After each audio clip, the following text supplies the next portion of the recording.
खेती की बात सीधी किसान के साथ। स्वागत है आपके अपने चैनल पर। किसान भाइयों, क्या आप सोच रहे हैं डीएपी डालें या एनपीके 20-20-0-13 कौन सी खाद देगी ज्यादा पैदावार और कितनी मात्रा में डालनी चाहिए? आज हम करेंगे इन दोनों खादों का पूरा विश्लेषण। चलिए शुरू करते हैं। डीएपी यानी डाई अमोनियम फॉस्फेट, इसमें 18% नाइट्रोजन और 46% फास्फोरस होता है।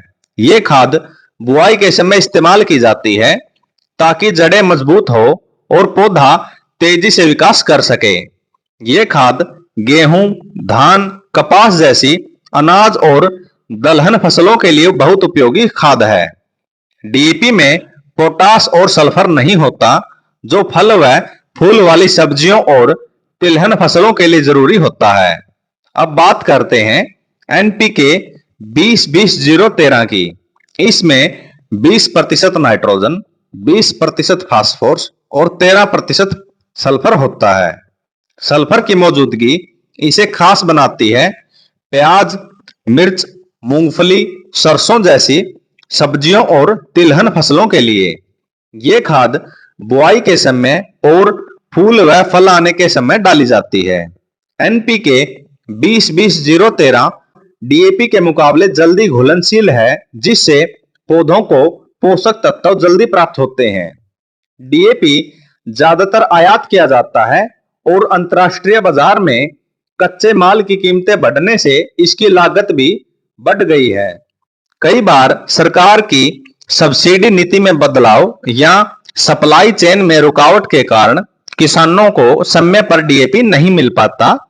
इसलिए अब किसान एनपीके, एसएसपी या अन्य मिश्रित खादों का उपयोग ज्यादा कर रहे हैं, क्योंकि इनमें फास्फोरस के साथ साथ पोटास, सल्फर और अन्य पोषक तत्व भी होते हैं।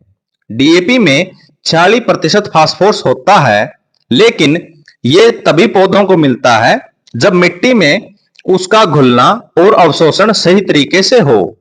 जब किसान बार बार या अधिक मात्रा में डीएपी डालते हैं तो मिट्टी में फास्फोरस अन्य तत्वों जैसे कैल्शियम या आयरन से रिएक्ट करके अघुलनशील यौगिक बना लेता है।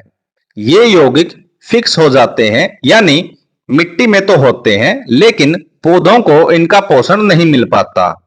अब किसान जिंक, सल्फर, बोरोन जैसे सूक्ष्म पोषक तत्वों की जरूरत को भी समझने लगे हैं। गेहूं, धान, सरसों, मक्का व कपास की फसल के लिए 50 किलोग्राम डीएपी या एनपीके खाद का इस्तेमाल करें। गन्ना व आलू की फसल के लिए 100 किलोग्राम प्रति एकड़ डीएपी या एनपीके खाद का इस्तेमाल करें।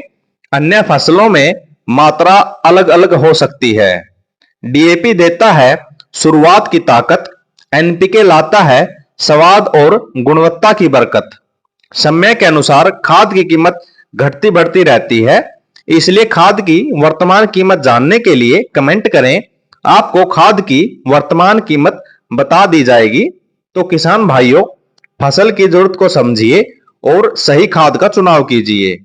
वीडियो पसंद आए तो लाइक करें, शेयर करें और चैनल को सब्सक्राइब करना न भूलें। धन्यवाद।